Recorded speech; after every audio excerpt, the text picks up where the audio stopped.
Well, morning everyone. Oh, hold on, I got the camera facing the wrong way. Hi. Yeah, we had a little bit of an argument with a trimmer yesterday and last night. I had to do something, just getting all raggedy and stuff like that. The beard, my little Santa stint's over, so I decided to take that off. But we got 2 loads today. I got 10 pallets on right now. I'm delivering 9 of them on the first load. And one's going to be for the second load. Then the second load is going to be a total of delivering 8. We have 10. I'm going to deliver 8. I got to throw a couple extra on to bring back up to the shop. So we'll see what we get cranked out today. Alright, we are 14 miles to the first one. I can stop, put fuel in the truck here.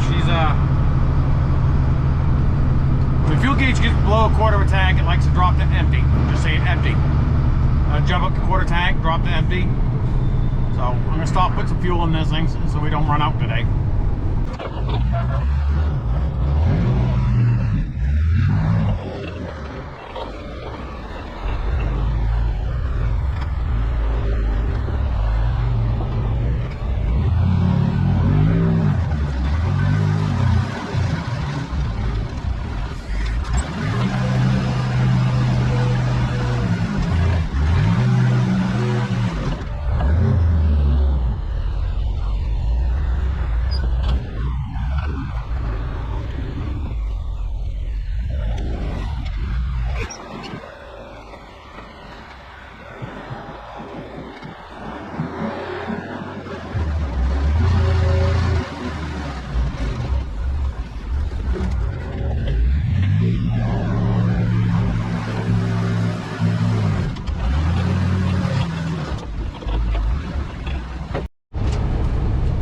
That one's done. This whole load, as you just saw, is all bioproducts, NB8s, and the energy logs.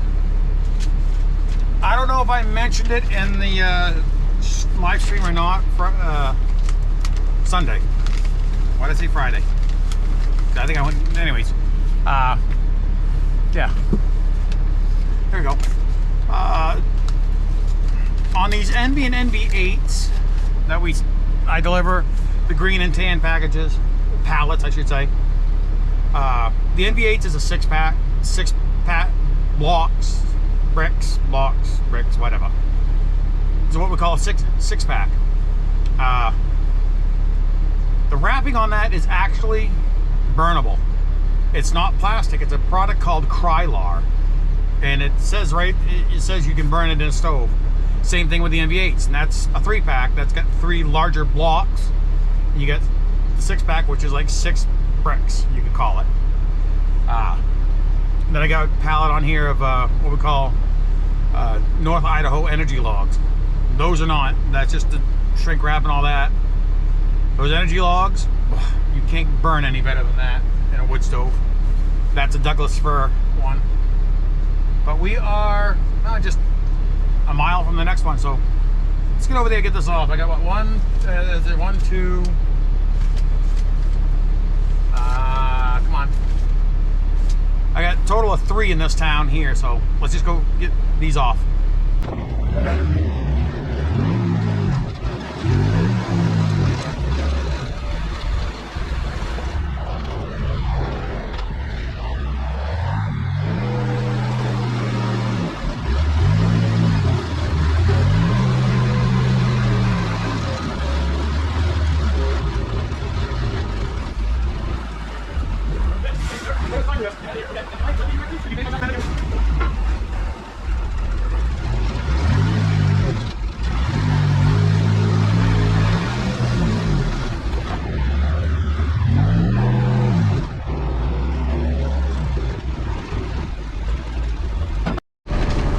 Yeah, taking all that off definitely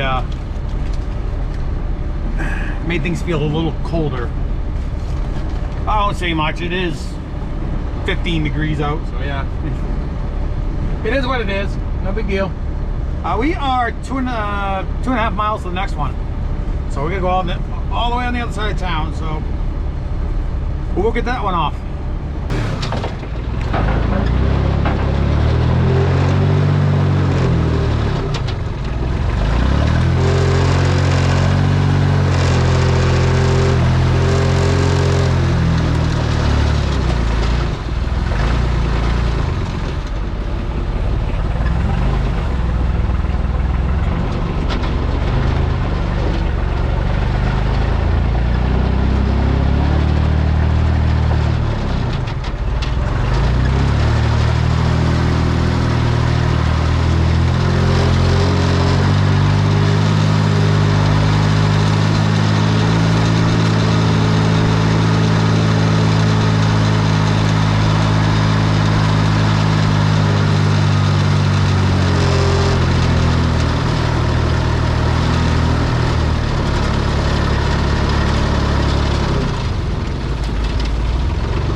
I got a pallet jack.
How I get in and out garages with this thing.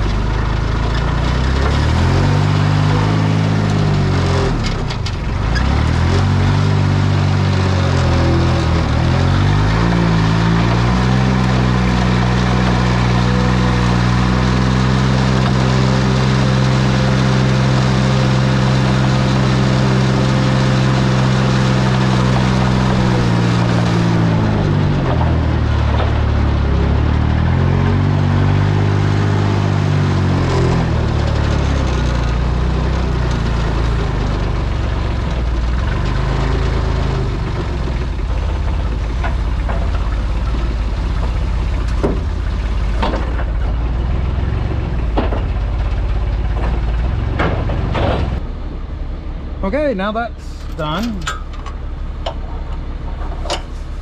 2 inside deliveries. I didn't have to use a pallet jack on, even though I did unstrap it just in case I needed it. I'll see you in the truck. Still gotta punch in the address of the next delivery and stuff like that, and it's a little ways south of us. We are working our way down south to the south end of the state, to the bottom south warehouse. So yeah, let's get the truck where it's a little warmer. It just took me longer to strap that pallet jack down because I undid the pallet jack because it's inside just in case. It took me longer to strap that pallet jack down than it did to do the whole delivery. I gotta swing by the nearby hardware store, see if they got some of those little 500-pound ratchet straps. I gotta strap the receiver end. The ratcheting end decided to let go, so I gotta get a new one. So I will give me a minute. Now that I got it punched in the computer, wow, punched in the GPS, it's 25 miles, so we're about half an hour away. I still gotta stop, get those straps, but I'll see you down at the bottom end there at the next one down south.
Well, so far so good. Everybody that's written with a check has put the correct year down. We are 50 miles to the next one, so I'll see you in about an hour. Yep, this one here is an inside delivery. I'm gonna need a pallet jack for this one. It's the last one for this load. Then we head back to the mill, back up to the warehouse, sorry. No mill today. So let's get this one on. All right, let me rephrase that. Let's get it off. Get this load off.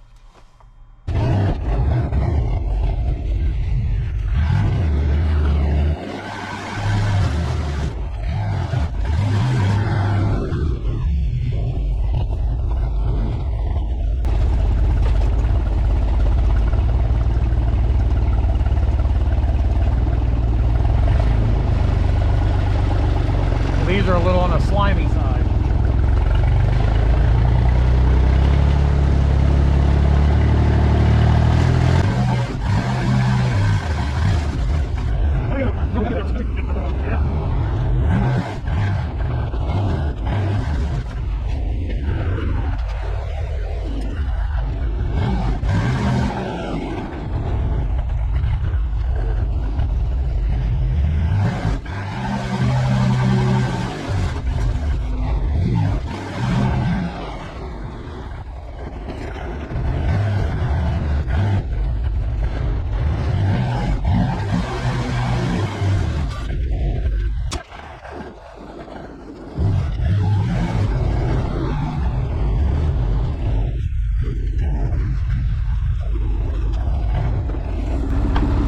Now I know Sunday stream, people asked, I think it was Sunday stream, live stream, but ask about the controls here. Figure I'm done with this load. I got a few minutes to go over it with you.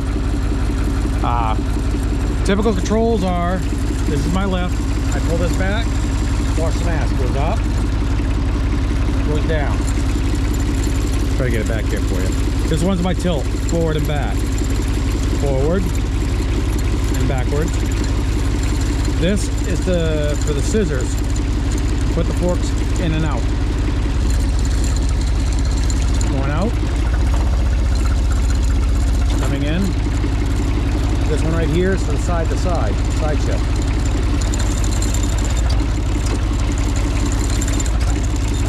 This one right here, I don't know if you can see it or not, way down there. For my stabilizers, I push down, they go down. This actually helps move my center of gravity. If I'm picking up a heavy pallet, if I'm reaching out and picking a heavy pallet up, it actually helps move center of weight back towards me. Gives me a little more lifting capacity all the way out front. And last but not least, this one right here. Now, let me put it in transition in neutral. I want neutral. All right. I push forward. Forward. I'm on a little bit of a hill, but pull it back, it goes reverse, forward. And that is, I'm gonna get off the machine here real quick.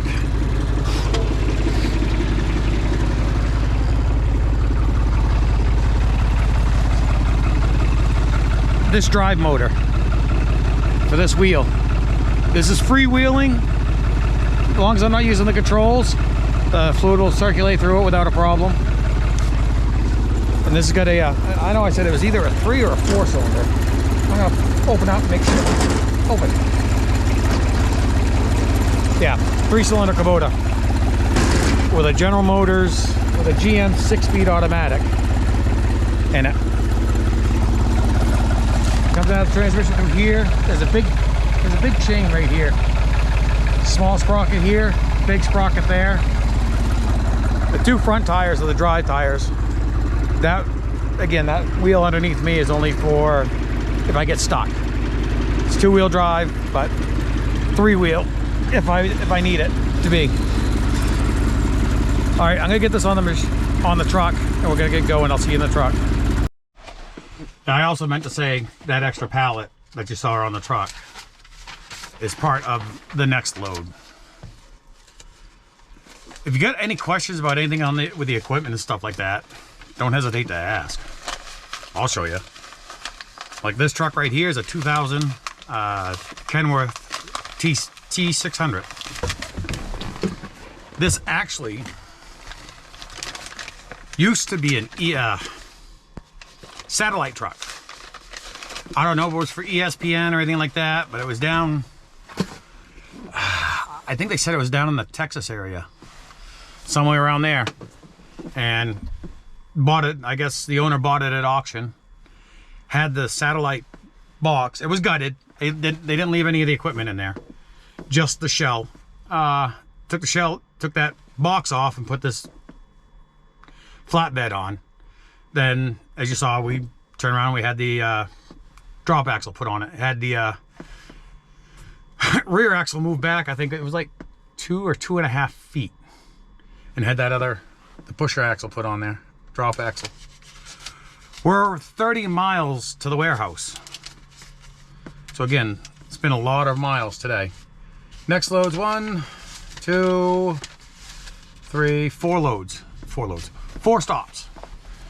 I'm putting 10 pallets on. The first 2 pallets that are going to go on the truck, I'm bringing back up to the store. We need a couple of those up there, and we have extra down here. So just make it easier. Okay, I will see you up at the store, at the warehouse. Down around 15 degrees this morning when I came in. It's up around 30, 35 right now. But this machine was left outside. Let's hope it starts.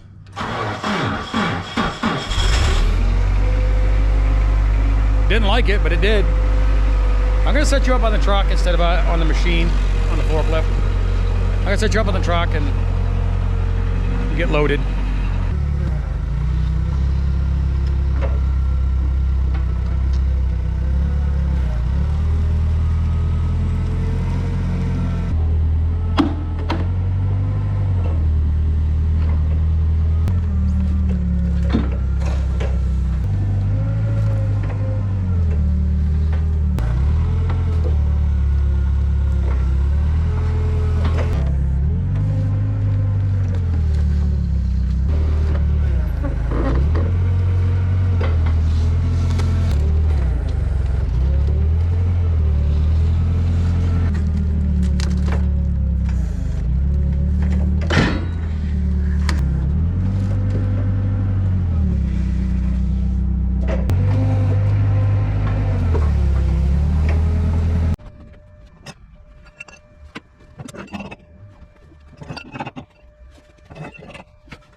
Now, in case you're wondering how I hook these straps on this side, there's I'll show you.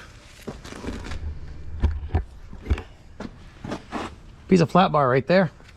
Just take the hook, just like that, and it stays.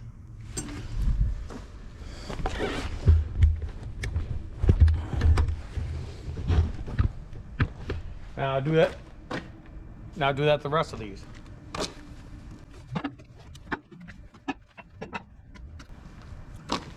Just like that, they stay there until I'll pull all the slack over, tighten it up on the reel. I'll show you on the other side.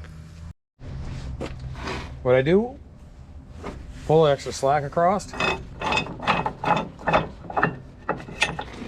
pull it up, flip the lock, pull the slack, pull it up, flip the lock.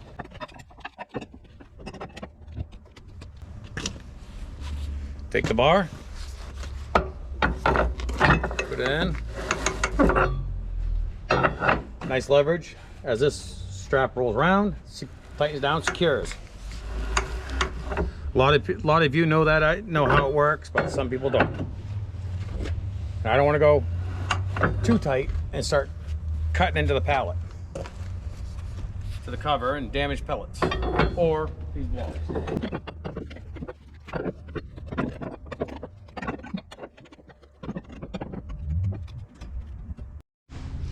I know some of that's boring for some of you. Far as how tight do I put them? It's, you see how right up there, starting to pull down into it. Actually, that one looks a little worse. See how tight that one is? That one's a little looser, but it's all right. It's just by feel. Some of these, as I'm tightening, it's not giving me the resistance I like to feel. Let me know I've got it secured. So I'll go extra. Then there's some, like that green pallet right there. That pallet of NV blocks. Those are compressed real hard. So I don't need to crank down on them too much. Yeah, I do have to secure them tight because it is plastic on plastic. They do like to move. But I don't want to go overboard either. You can do something like that. You cut the covers, then you cut into the protective wrap. It creates a mess. That's why I try to go as tight as I need to, but not too much, so I don't damage anything. We've got 4 on this load. This one and the one on the other side. Those 2 are staying on the truck. So I'm gonna jump in the truck. I'm gonna get going to the first one. I'll see you down there.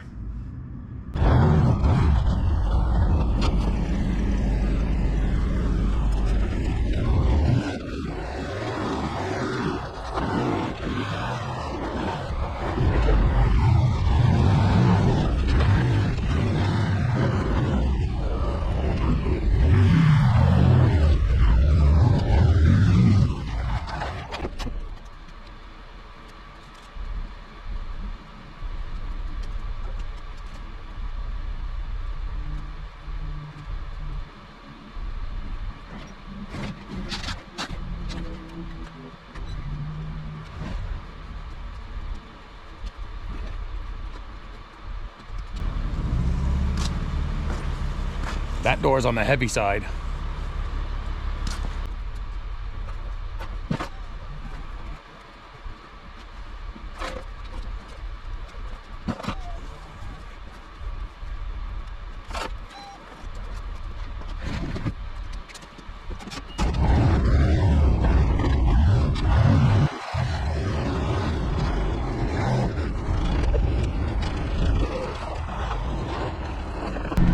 That door was a little on the heavy side. I don't know if they didn't have the springs on the door wound up tight enough or not, but that was pretty heavy. Yeah, we are 7 miles to the next one. This load shouldn't take long to come off. It's all right within one area. I say that, but it is still a few miles in between. But I'll see you up here.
Okay, now we're getting into the jumping around part. We're 12 miles to the next one. So yeah, it's gonna be some jumping around. We got, what, one more after that? Yeah, one more after that. I think that one's like 7 or 8 miles away. There's only like 4 miles from here, but we're gonna go up the road and go out that way, then backtrack, and a whole bunch of headaches. But anyways, I will see you at the next one.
I could be mistaken, but I think this is one of the ones a new customer last year.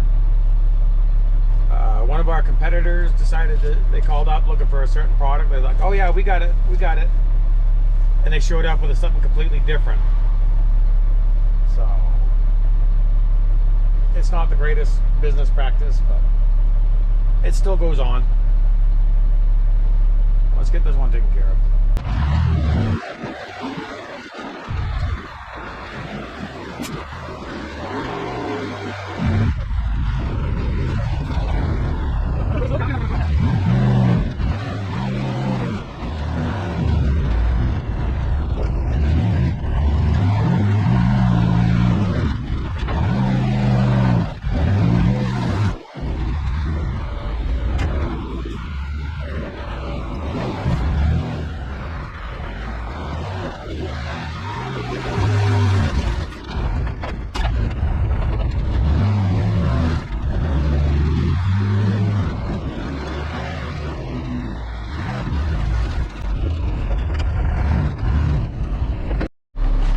Okay, I need to correct my last statement on the about this customer.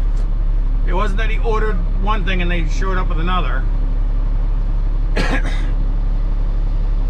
what are we gonna do here? Car gonna move out of the way? Back up. Look at this, a bus and this dumb. Instead of moving out of the way for the bus, school bus. Some people I just don't understand. It's easier for her to back up than it was for the bus. But anyways, I gotta correct myself. It was he ordered the pellet side delivered Logik-E from another company. They said, oh, we don't sell that, you can't get them no more. So he told me this product.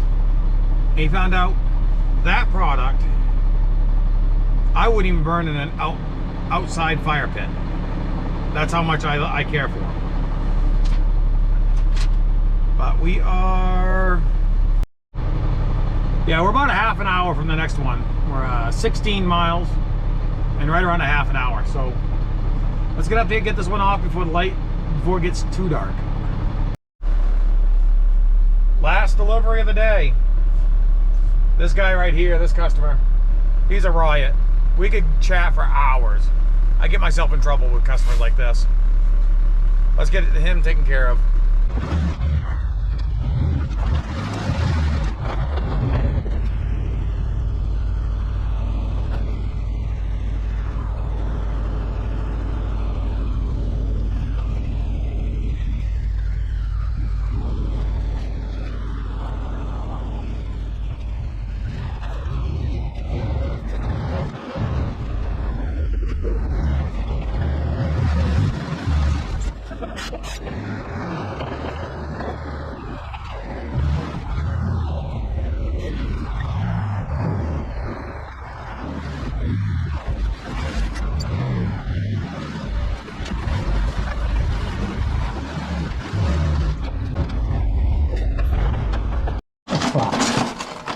Yeah, look, see how it's round? It clogs.